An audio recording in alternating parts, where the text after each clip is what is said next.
অনেক পুরোনো মানুষ পেয়ে যাবেন, কারণ সবাইকে হয়তো আমি সমানভাবে নাও করতে পারি, কিন্তু মুখ তো অনেকের ইচ্ছে না। অনেকবার আমার সাথে আপনাদের দেখাও হয়েছে, আমি আপনাদের সবাইকে শুভেচ্ছা জানাচ্ছি। আমার বেশি কথা বলার কিছু নেই, এটা কি ভোটের মিটিং কথা না, আগে ভালো হতো। আমি যাবো এখন হরতালে প্রথম মিছিল হওয়ার কথা, মানে আজকে এসে অ্যানাউন্সমেন্টের পর অ্যানাউন্স করেছি। তারপর আমার যাওয়া কথা রাজাঘাটে, তারপরে আমি যাবো শ্রীরাম যাবো। তো তার আগে দুলালদা কাজা হয়ে গেছে, আমি সেই কারণে আপনার সবাইকে শুভেচ্ছা জানাচ্ছি। কিন্তু এটা লড়াইয়ের কারণে আপনারা আসবেন, বাঁচাতে হবে মানুষকে, পানিহাটিকে এবং মানুষকে। কি বলবো, পৌর প্রশাসন যেভাবে ব্যর্থ, এটা সবাই বুঝতে পারছে। জঞ্জালের বিপুল সাক্ষ্য আমাদের দেশে পানিহাটি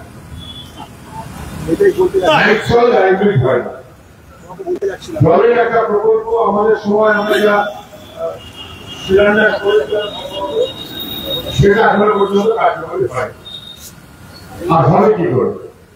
ঈশ্বর লড়াই যদি থাকে, কিন্তু চেয়ারে বসবে আর চেয়ারে বসায় চেয়ারটা টেনে ফেলে দেবে, এই যদি হয় লড়াইয়ের মূল, তাহলে সেটা কখনো ভালো হতে পারে। আপনারা হচ্ছে অনেক হয়ে যাবে, কিন্তু সারা রাজ্যের মানুষ স্তম্ভিত হয়েছিল যখন দেখলো একজন মানুষ, তিনি পৌর প্রতিনিধি হলেন, জিততেন কি জিততেন না বলতে পারবো, আপনারা বলতে পারবেন, বলেন সার্টিফিকেটটা পেলেন। কিন্তু সার্টিফিকেটটা পাওয়ার পর শপথ দেওয়ার আগেই তাকে চলে যেতেন, সম্ভবত শপথ দেওয়ার আগেই তিনি চলে গেছিলেন, বা শপথ দেওয়ার পর কোন একটা ওয়ার্ডে। এটাই চলছে পশ্চিমবাংলায়, এবং এটা চলছে রাজ্য জুড়ে, রাজ্যের বাইরেও আমরা দেখতে পাচ্ছি। আর এখন আমাদের রাজ্যের বদনামটা দেশের কাছে ভয়াবহ হয়েছে। বিশেষ করে সন্দেশকারীর পর সবাই যেটা বলছেন এবং চর্চা করছেন, এটা কোন দেশ আমাদের। আমি পরশুদিন যদি ব্যাংকের আমাদের অ্যানাউন্সমেন্ট কলকাতা ছিলাম, আমি ছিলাম কোচবিহারে। কোচবিহারে আমরা কমপ্লিটও বললেন, তখন সাংবাদিকরা বললেন আপনি যে সন্দেশকারী দেখছেন এটা আমাদের দিনহারা দেওয়া, এটা আমাদের তুফানগঞ্জ দেওয়া। একটা গোটা রাজ্যে এত বদনাম, গোটা রাজ্যকে এতটা সর্বনাশ করে দেওয়া, এর তৃণমূলের রাজত্বে সম্ভব, সম্ভব ছিল। আর সেই তৃণমূল তাকে পুরো মদত দিয়ে যাচ্ছে দিল্লি বাংলা, একটা না বোঝার কোনো কারণ। সব মিলিয়ে যে আরো দাঁড়িয়ে আছে, যেখানে মানুষকে নিজেকে বুঝে দাঁড়াতে হবে, মানুষের অধিকার রক্ষার জন্য। আমি কথা বলার পরে একটা রাজনীতির ভোটের প্রকৃত দিতে চাইছি না। আপনারা যে কারণ এসেছেন অবস্থানে, সেটা 100% সঠিক, একদমই ঠিক। নির্বাচিত যারা নয়, জবরদস্তি যারা সার্টিফিকেট পায়, তাদের কাছে মানুষের পৌর পরিষেবার কোনো দায়বদ্ধতা থাকে না। তাদের কাছে দায়বদ্ধতা থাকে সার্টিফিকেট পেয়েছি মানে লুটের লাইসেন্স পেয়েছি, এদের কাছে মিউনিসিপ্যালিটি মানে লুটের লাইসেন্স। এই জিনিসটা করতে পারে না, করতে পারবে না। এটা বলে বন্ধ করতেই হবে মানুষের সাথে। কেউ ব্যক্তি আমার জন্য আমার রাজনীতি নয়, রাজনীতির নেতার ক্ষমতার জন্য রাজনীতি না, রাজনীতির কর্মীদের ব্যক্তিগত সম্পত্তি বাড়ানোর জন্য রাজনীতি না। রাজনীতি হচ্ছে বাংলার মর্যাদা বাড়ানোর জন্য, পরিবার বাড়ানোর জন্য, আমাদের পরের প্রজন্ম, আমাদের ছেলে মেয়ে, তাদের প্রতি আমাদের দায়বদ্ধতার জন্য। ওরা লেখাপড়া করে রাস্তায় ঘাটে করে ঘুরে বেড়াবে, আর পশ্চিমবাংলায় তাদের ভাড়া বাজিয়ে দিয়ে পরিযায়ী শ্রমিক হিসেবে বাইরে চলে যেতে হবে। পরের প্রজন্ম আমাদেরকে ভাষা আসতে পারে না যদি আমরা আমাদের দায়িত্ব আরো ঠিক ভালো করে করতে না পারি। সেই মনোভাবে আমাদের চলা, সেই মনোভাবে আমাদের এই লড়াই। পৌর প্রশাসন তারা কেবলমাত্র ইউজ করবে এবং কেবলমাত্র জবরদস্তি করবে, আর মানুষ সব মেনে নেবে, তা হতে পারে। তাহলে কদিন ধরে কথা বলে বহু কথা হবে, আমি লিড করার জন্য কথা না পারিয়ে শুধু ইলেকট্রাল বন্ড একমাত্র আমরা বরাবর তার বিরোধিতা করেছি বামপন্থীরা, সুপ্রিম কোর্টে কেস করেছি আমরা, কোর্ট রায় দিয়েছে ইলেকট্রাল বন্ড প্রকাশ করতে হবে, তারপরেও ব্যাংক তালিকা করেছে। জয় হয়েছে আমাদের, আমরা স্বচ্ছতা নিয়ে লড়াই করছি। কোর্টের ধমককে প্রথম দফার বন্ডে বার করলো কারা কারা টাকা দিয়েছে, তাদের আপনি কারা কারা টাকা নিয়ে লাউড়ি গেল, আবার কোর্টের ধমককে কারা কারা দিয়েছে কতটা, সেটাও এখন আস্তে আস্তে করে প্রকাশিত হচ্ছে। দেখেছে বোধহয় তারা যদি 64 কোটি টাকা দেয় ইলেকট্রাল বন্ডে, লুকিং তারা যদি দেয় ইলেকট্রাল বন্ডে, সানফার্মা তারা যদি দেয় ইলেকট্রাল বন্ডে টাকা, তাহলে বিজেপি আর তৃণমূলকে পুষ্ট করার জন্য ওষুধ কোম্পানিকে টাকা দিচ্ছে, সেই টাকা উসুল করছে। আমার আপনার ঘরে চাপিয়ে ওষুধের দাম 5 গুণ হয়ে গেছে, তা খায় যে কোনো মানুষের মানুষ বিজেপি তৃণমূলের ঘরে খাওয়ার প্রতিবন্ধ নেই। ঠিক তেমনি করে গ্রামে এবং শহরে আমাদের কম বয়সের ছেলেমেয়েরা আজকাল, মাইক্রোবয়সের ছেলেমেয়েরা আজকাল অনেকে লটারির টিকিট যেন দেশের মতো লাগিয়ে দিয়েছে, লটারির টিকিট কাটলো, ওই টিকিট কাটার টাকা পাচ্ছে নিজের অনুব্রত মন্ডল 1 কোটি, অন্য থেকে নিয়ে নিচ্ছে 1 কোটি, পাচ্ছে তৃণমূলের নেতারা। আমাদের সাধারণ গ্রাম শহরে গরিব মধ্যবিত্ত মানুষ সর্বশান্ত হচ্ছে, টাকাটা পাচ্ছে তৃণমূলের নেতারা, আর পাচ্ছে ইলেকট্রাল বন্ড মারফত বিজেপি এবং তৃণমূল। ওরা টাকা খুঁজছে, টাকা যাচ্ছে আমার আপনার পকেট থেকে। গরিব মানুষের সর্বনাশ বিজেপি তৃণমূলের পৌষমাস হতে পারবে না, তা ঠেকাতে হবে। এইটাই আমাদের কাজ, সেই মনোভাব থেকে সবাই চলবেন। আপনাদের সবাইকে শুভেচ্ছা জানিয়ে সবাই আপনারা বুঝে ফিরে চলতে পারবেন, কেউ আছে কম বেশি না। আপনাদের উপর এবং আপনাদের পরিচিত বান্ধব প্রতিবেশী তাদের সবার উপরে ভরসা রেখে আমার কথা শেষ করছি। ধন্যবাদ, সবাই ভালো থাকবেন।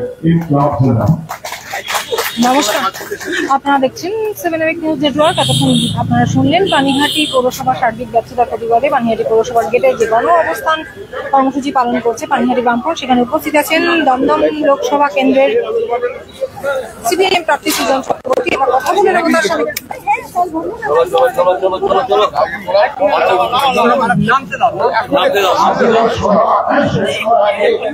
আবার সেভাবে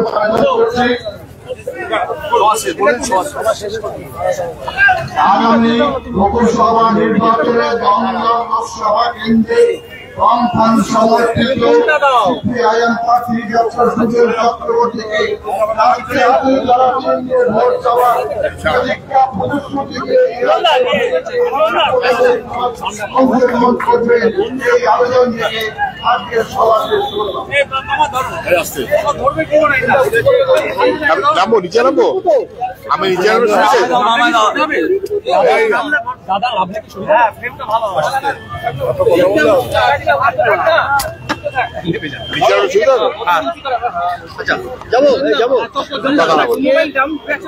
বেশি করবেন না, একটা দুটো দাদা। পানিহাটি পুরসভার যে পরিষেবা লোকসভা ভোটের মধ্যে যেখানে বাজেট হয়নি, আগামী 3 মাস 4 মাস কি কাজ হবে তার কোনো দিশা নেই। আজকে কি বস্তুত পানিহাটি পুরসভার গেট থেকে সেই যে লোকসভা ভোটের ভোটার শুরু করলেন পরিষেবার কথা বলেন, আমি অত্যন্ত খুশি। আমি যাচ্ছিলাম খড়দাতে মিছিল করতে, আমায় তখন আমাদের বন্ধুরা খবর দিল যে পানিহাটিতে মিউনিসিপ্যালিটির গেটে এখানকার বামফ্রন্ট এবং সাধারণ মানুষ তারা অবস্থানে বসেছেন, বিক্ষোভ করছেন, তাদের সঙ্গে দেখা দিয়ে যাওয়া। আমি তাদের সঙ্গে দেখা দিতে এসেছি। নির্বাচনী প্রচার শুরুটা হয়তো আমরা খড়দায় মিছিল থেকে করছি। আমি এখানে এসে যা বুঝলাম, যা আমার চাইতে আপনারা ভালো জানেন, পৌরসভা তো উঠে গেছে, পুরসভার কাউন্সিলর খুন হয়েছে, পুরসভা উঠে গেছে, বাজেটের সভা হয়নি, কাউন্সিলর খুন হয়েছে, জঞ্জালে 7 নম্বর হয়েছে আমরা ভারতবর্ষে। কি আনন্দ! খারাপের দিক থেকে, খারাপের জন্য 7। এই সহ আমাদের জলের ব্যবস্থা বামফ্রন্ট শিলান্যাস ওইখানে আটকে গেল, আর হলো না কিন্তু এই গভর্নমেন্ট এসে। যাতাকাণ্ড, নাইট সয়েল তার ব্যবস্থাপনা হলো না কিন্তু। তো মিউনিসিপ্যালিটি আছে কি করতে? এত পুরনো মিউনিসিপ্যালিটি, সেই মিউনিসিপ্যালিটি আছে কি করতে? মিউনিসিপ্যালিটি গুলোর হাল খারাপ। পানিহাটি মিউনিসিপ্যালিটি খুবই খারাপ হাল। যদি মিউনিসিপ্যালিটির হয় কেবলমাত্র লুটের লাইসেন্স পাওয়ার জন্য, তাহলে মানুষের সর্বনাশ, মানুষ তার বিরুদ্ধে রুখে দাঁড়াবে। আপনি কি প্রচারে পানিহাটি পৌরসভার হাল সাধারণ মানুষের সামনেও তুলে ধরবেন? মানুষ জানে, তারপরেও তুলে ধরবেন। পানিহাটি পৌরসভার হাল খুব খারাপ, প্রচারে আমাদের তুলে ধরতেই হবে। পৌরসভা গ্রাম পঞ্চায়েতগুলোর হাল খুব খারাপ, তুলে ধরতেই হবে। খুব খারাপ রাজ্য এবং সরকারের, দিল্লির হাল দেশে তুলে ধরতেই হবে। খুব ভালো হাল তৃণমূলের নেতাদের, তাদের বাড়িতে গেলে উন্নয়ন নিচে বেড়াচ্ছে, সেটাও তুলে ধরতে হবে।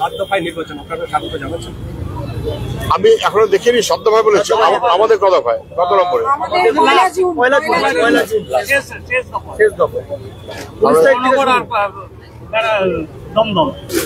যাই হোক, ব্যারাকপুর শিল্পাঞ্চলকে পুনরুজ্জীবিত করবার জন্য কি পরিকল্পনা থাকবে? আগে কি ইলেকশনটা 7 দফায় হবে বলে বলেছে, এটা তো আমাদের রাজ্যের মানুষের লজ্জা ছাড়া কিছু না। 7 দফায় হতে হচ্ছে কেন? পঞ্চায়েত নির্বাচন দফায় দফায় করে কেন্দ্র বাহিনী রেখেও লুটের রাজত্ব যে রাজ্যে চলে, এবং তারপর মুখ্যমন্ত্রী যেখানে লুটেরাদের পাশে দাঁড়ায়, প্রশাসন যেখানে এমনকি জেতা সার্টিফিকেট ফেলে দিয়ে হেরে যাওয়া তৃণমূলকে সার্টিফিকেট পৌঁছে দেয়, সে রাজ্যে 7 দফা করবে না 17 দফা করবে, এটা আমাদের কাছে বড় কথা নয়।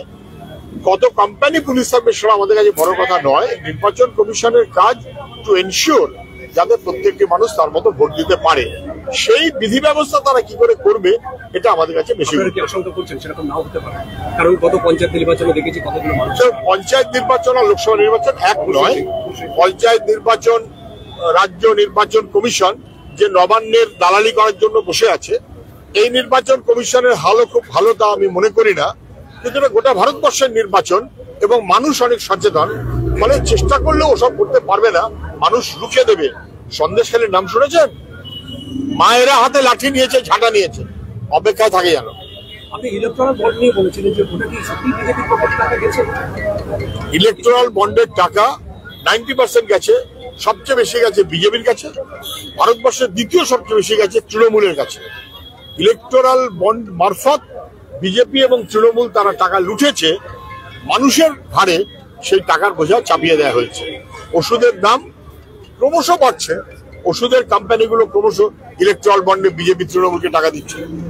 ব্যারাকপুর শিল্পাঞ্চল পরিকল্পনা কি আছে পুনরুজ্জীবিত করার? কর্মসংস্থান নেই, শিল্প সব বন্ধ।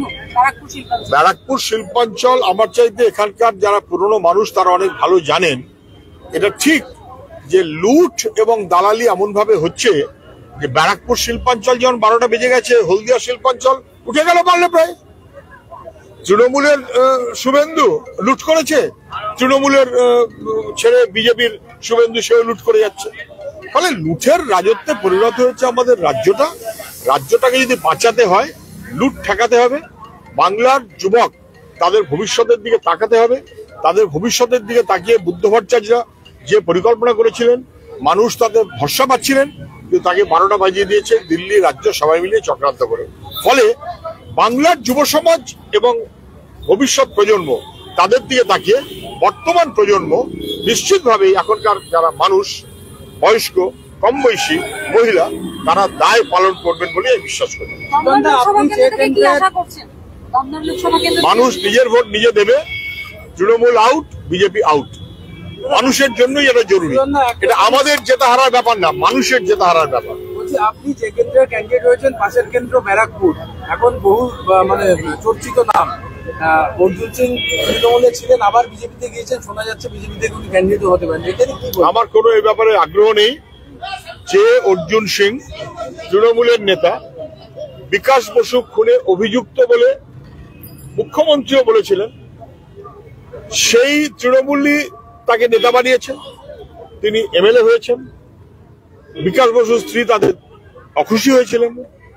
পরে অর্জুন সিং ও তৃণমূল, বিকাশ বসুর স্ত্রী ও তৃণমূল, কোথাও একটা কিছু বন্দোবস্ত হয়তো হয়েছে। তারপরে উনি দল ছেড়ে বিজেপি, আবার বিজেপি ছেড়ে তৃণমূল, আবার তৃণমূল ছেড়ে এখন বিজেপি নাকি হবেন। যদি এমনটা হয় যে ধান্দাবাজি রাজনীতির লক্ষ্য, তাহলে ধান্দায় পোষাচ্ছে যতক্ষণ ততক্ষণ তৃণমূল, ধান্দায় যখন পোষালো না তখন বিজেপি, আবার বিজেপি থেকে যখন ধান্দা ঠিক মতো পোষালো না আবার তৃণমূল, আবার কথা দিয়েছিল সবচেয়ে বড় দুজন ধান্দার জন্য এমপি করে দেবে, সেটা করেনি। অতএব আবার বিজেপি এই লেনা দেনা ধান্দাবাজি তৃণমূল বিজেপি দুজনের গলার মালা। মহানগর উপনির্বাচন 7 তারিখ ঘোষণা করা হয়েছে। বরানগর উপনির্বাচন 7ম দফায় ঘোষণা করা হয়েছে।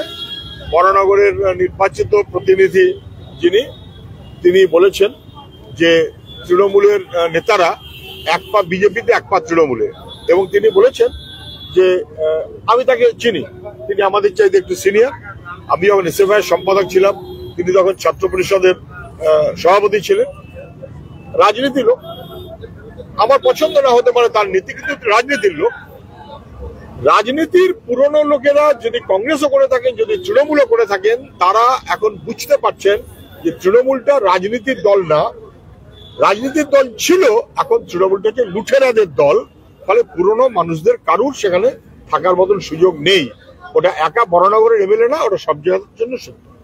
তাপস রায় যদি দমদম লোকসভা কেন্দ্র থেকে দাঁড়ায়, বিজেপিতে চলে গেছে সত্য।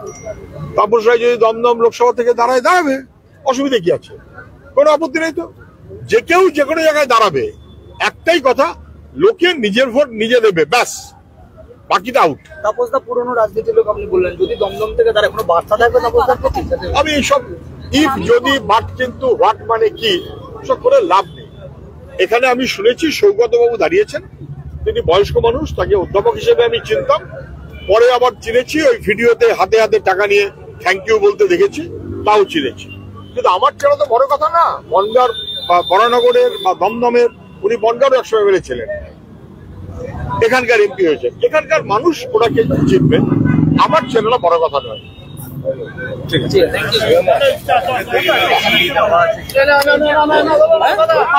Thank you.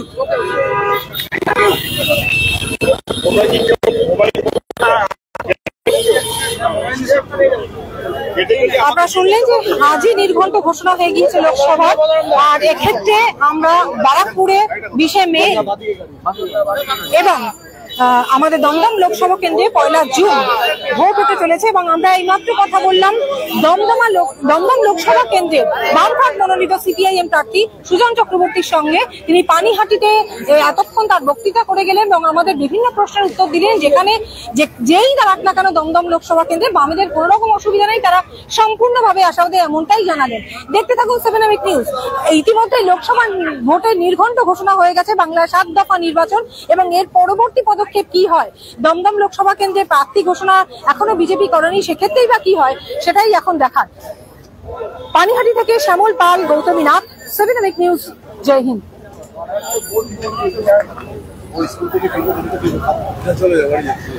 পর্দায় যাবেন না?